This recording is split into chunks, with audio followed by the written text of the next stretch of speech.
We have a crisis. It's not a crisis of political correctness, it's an absence of manhood.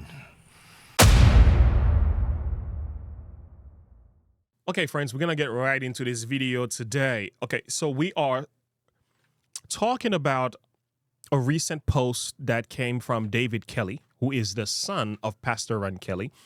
2 weeks ago, the daughter of Ronkelly had put out a statement in defense of her father, and address the Michigan conference for the way that they've dealt with her father. Now the son of Ronkelly is speaking out, and we're going to read a little bit about that. And also with that post came this image. This is a very interesting image. It says a whole lot. This is Christ and Ronkelly. So Christ is suffering in the person of his saint before the court of law. But I think this will represent here some men in leadership. That's my interpretation. I could be wrong about it, but that's what it feels like. Before we get into this, there was a comment that was posted on my channel. I think it's okay to respond to these comments every now and then. The individual said, you and your followers are dangerous gossipers. Stop gossiping. Pray for God's people. Can you leave Pastor Vine and Pastor Kelly alone? Stop highlighting their issues and using it to build your channel. You are trying to break up the church and the conference. God is still in charge of his church. He is working their issues out. That's the words from the individual. I think we should definitely highlight a few things here so that the person who made this comment could better understand our position, and maybe others who do not understand our position could better make sense of where we stand as well.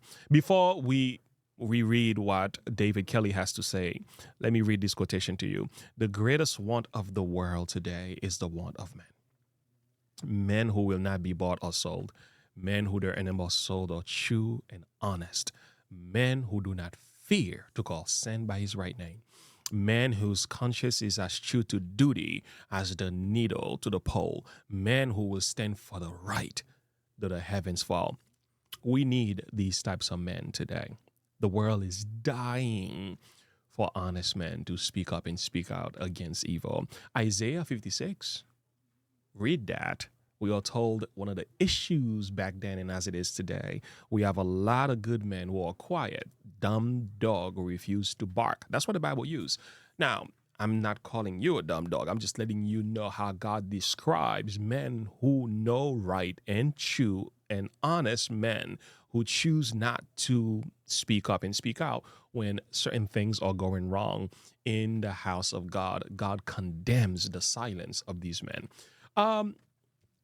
So let's begin by reading what Mr. David has to say. This is actually a very, very interesting post. Let's make this a little bit bigger for you so that we can all enjoy this thing together.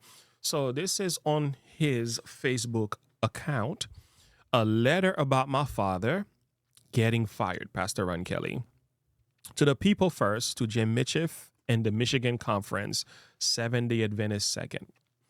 The only thing necessary for evil to triumph, he quotes, is for good men to do nothing. I don't want that to be me, he says. So here I am with you now. I intend to be respectful as possible in this letter, but I am not going to mince words.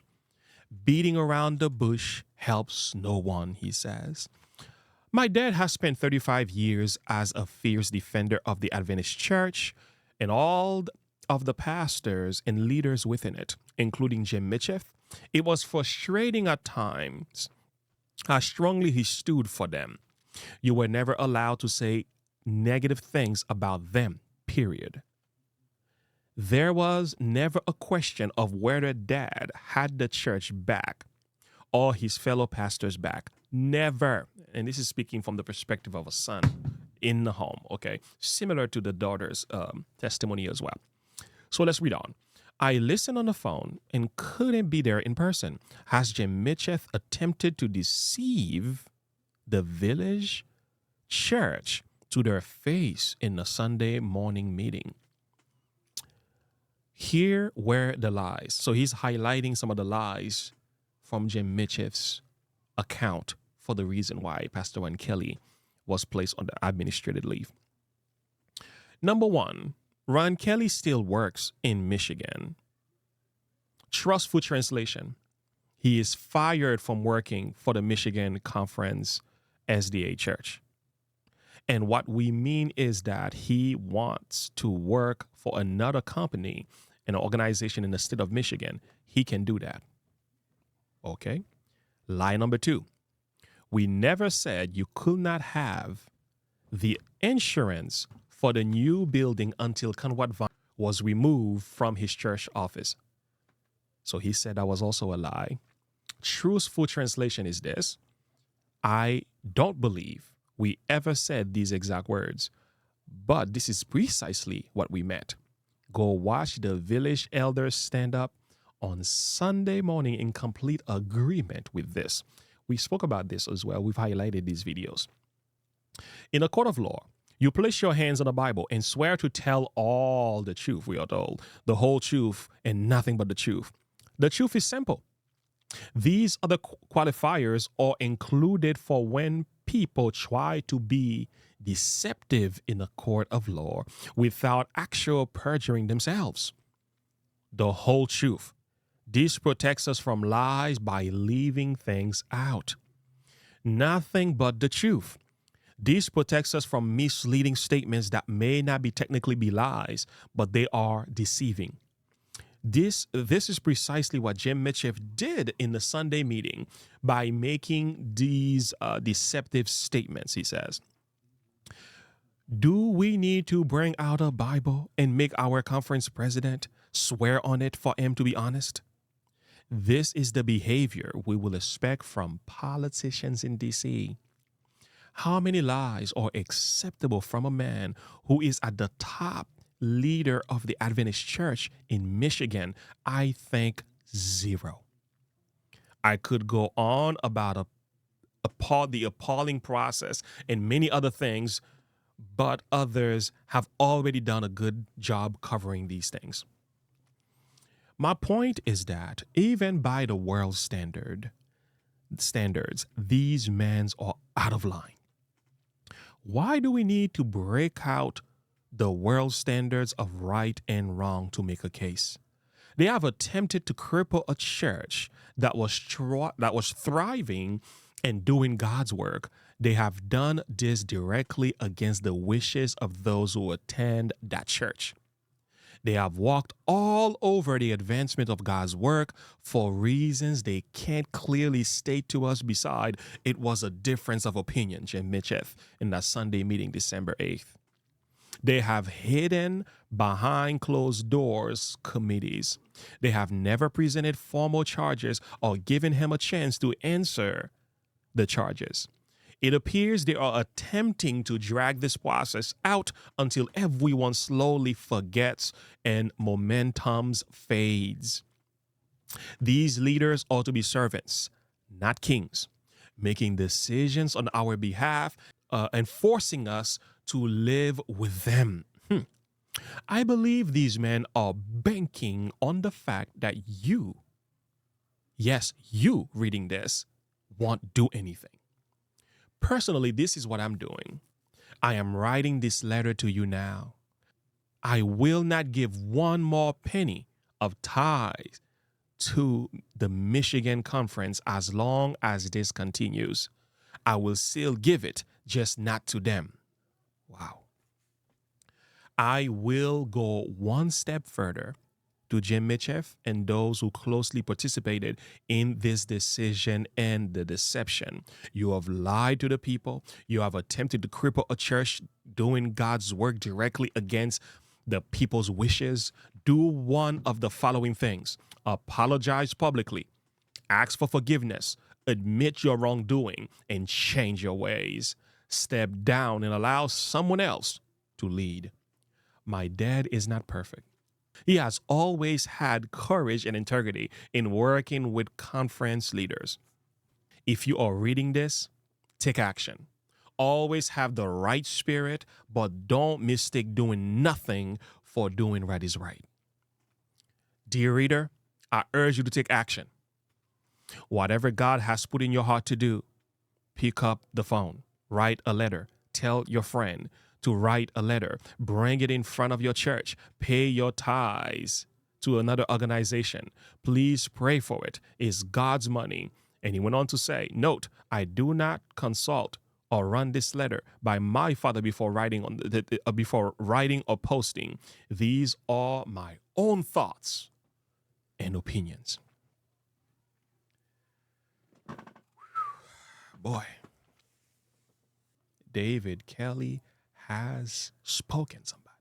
You know, I can say some things I agree with, some things I don't agree with, but these are his emotions, his feelings, and his thoughts, and they must be respected because as a son, he's feeling it for his father.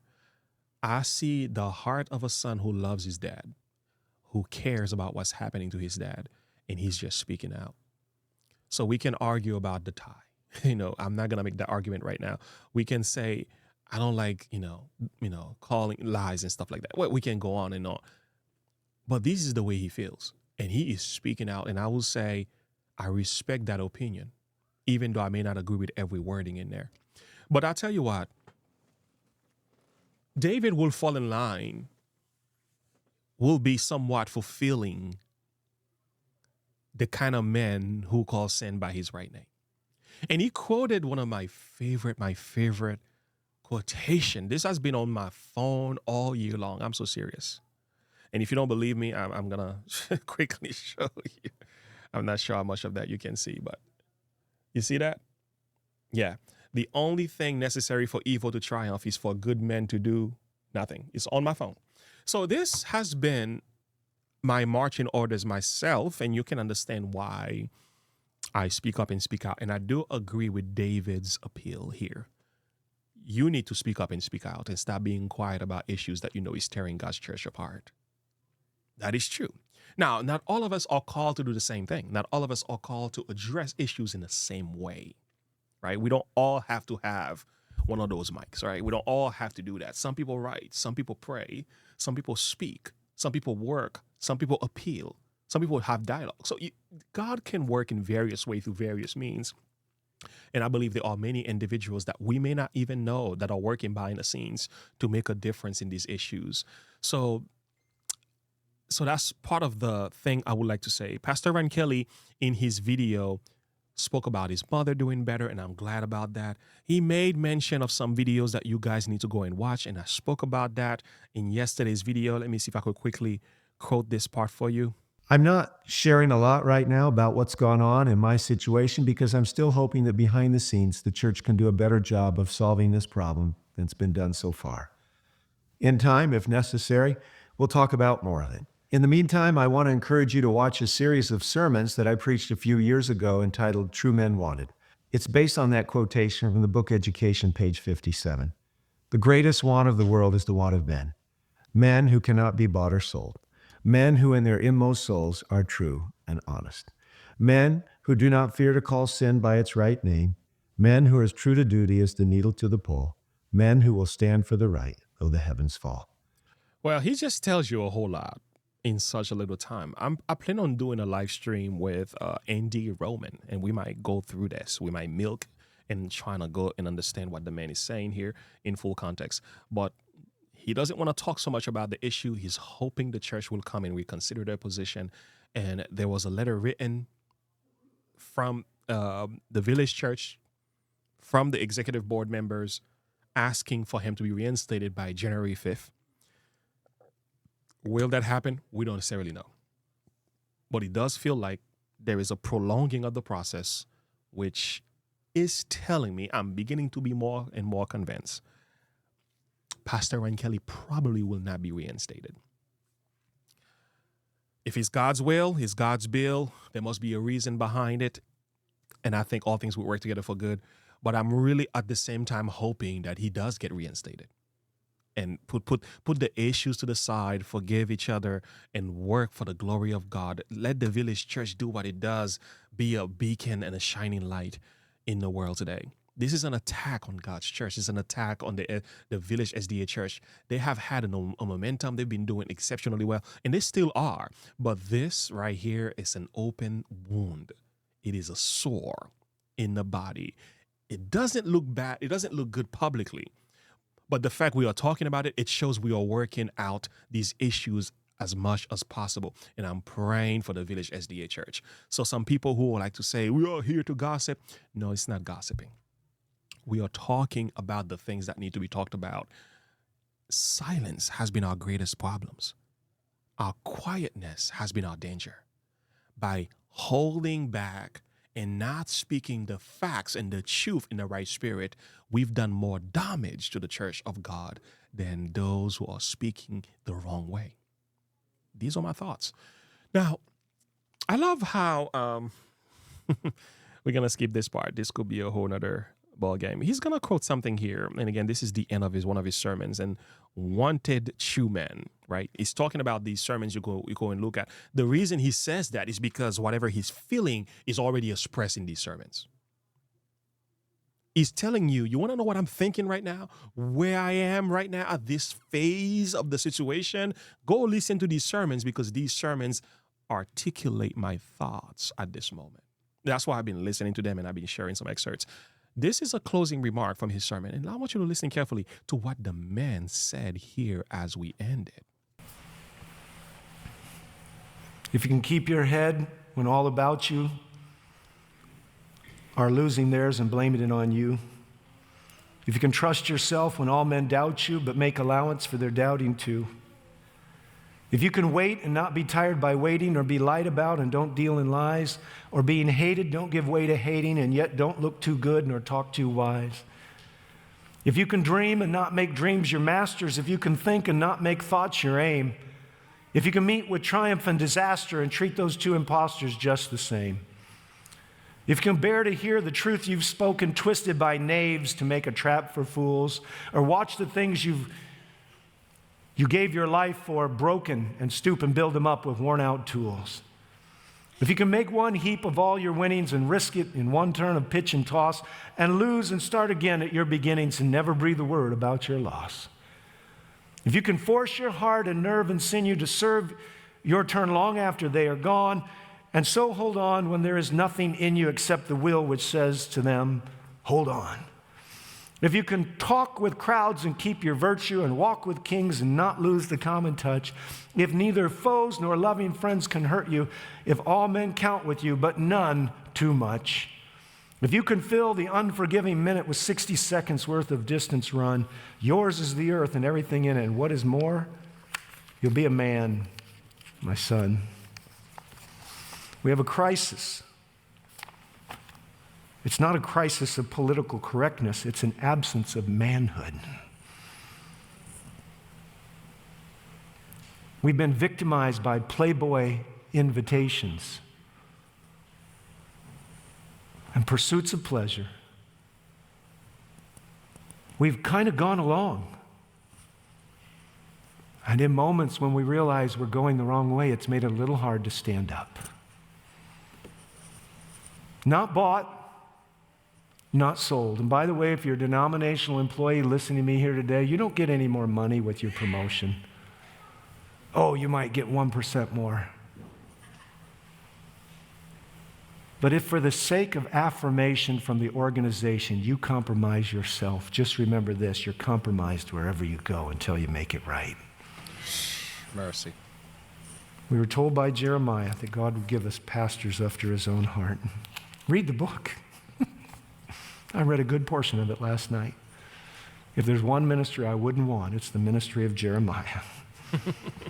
My guess is that's the ministry that all of you are being called to. Mercy. All right, I'm going to link this in the description below. If you haven't watched this, Wanted True Man, listen, that's going to bless your heart, boy. This is what you get. This man is poetic. I wish I could talk like that. I mean, I'm saying, Lord, please give me the ability to speak like that. Like, I'm so serious. I'm still working on things. I got a long way to go. But here, the thing is, going back to our friend who quoted this, who gave us this thought, right? The truth is, friends, it's not about gossip. It's actually about fighting and protesting and addressing issues and calling sin by his right name. It's about standing for freedom of conscience. It's not about divisiveness and division. Those who wants to divide the church, they're doing that already. Here, you will never hear from Pastor James, leave the church. Oh, they're in a there's so much apostasy. Go and join a different denomination. You will never hear me tell you to go take your tithes and put it somewhere else. You will never hear me say these things. You know why? I still believe this is God's church, but I do believe you do need to fight. I do believe you must have some backbone to highlight and speak up against the errors that's happening. I do believe in speaking truth to power. Now, let me show you something that I will think will illustrate so much where my position is. And I think this little thing here was posted by Maya, and I think Maya was so spot on with this one. So this is like a Advent truth map, right? Let's just use that. We have the three different positions in when it comes to issues in our church, and you can understand why the perspective is so different. We have those who believe the conference is infallible, right? Extreme institutional loyalists, and I can highlight so many people here. I can put so many people here. You can do that yourself. And we have those who are centrists, and we have the extremists. So we have the two extremes. The conference is infallible, it's an extreme. And we also have the church is Babylon, it's an extreme. We need to avoid these two camps. And I hope you can see this, make this bigger. I am not in the camp that says the conference is infallible. You will never hear me say that. And you're not going to hear me saying the conference is Babylon. That's for the offshoots. But there are some within Adventism who think the conference is infallible. You can't say nothing to them. That is actually true. I am not in that camp either. I do believe you should speak truth to power and yet support the men in leadership while holding them accountable. I do believe that. But there's also the centrist position. I will say this is where I stand. Liberty of conscience, principle reformed, institutional perspective, church unity above all. Correct. A lot of Seventh-day Adventists fall right here. A lot of the people who watch my channel, over 80% of them, I would say as far as 90, they are centrists. They're not trying to burn God's church. They want to see God's church repent and reformed, and they want to see changes. When I read my comments, most of my people think this way. They don't think like extremists. They don't think like conference is infallible. Most people who are on the side of Ronkelly, Conward Vine, who are speaking for liberty of conscience, these are centrists. They're not trying to burn the church. Liberty and Health Alliance, these are centrists. You understand? So I hope you understand where we stand when it comes to Adventism, so that you don't misunderstand our position and thinking we are engaging in all kind of silly talk and gossip and so on. But let me read this final quotation to you. And again, this was from the sermon itself. And this is from Testimony for the Church, Volume 5, 297, paragraph 1. Some men have no firmness of character. They are like a ball of putty and can be pressed into any conceivable shape. They are of no definite form and consistency, and are of no practical use in the world. This weakness, indecision, and inefficiency must be overcome. Okay, so let's hit the pause button. If any of us listening right now or any of us speaking right now can stop and say, you know what, weakness, indecision, and inefficiency have somehow overrun my better sense of judgment and the convictions of the Holy Spirit, I have good news for you, friends. When this person writes it must be overcome, that means it can be overcome. This is, and let me read this word carefully, indomitableness, about true Christian character, which cannot be molded or subdued by adverse circumstances. Men must have moral backbone. Oh, let me say that again, somebody. Men must have moral backbone. You see, for him to say, for David Kelly to say what he just said here, that takes some level of moral backbone. And the last sentence, men must have moral backbone. And integrity, that's a big word, which cannot be flattered, bribed, or terrified.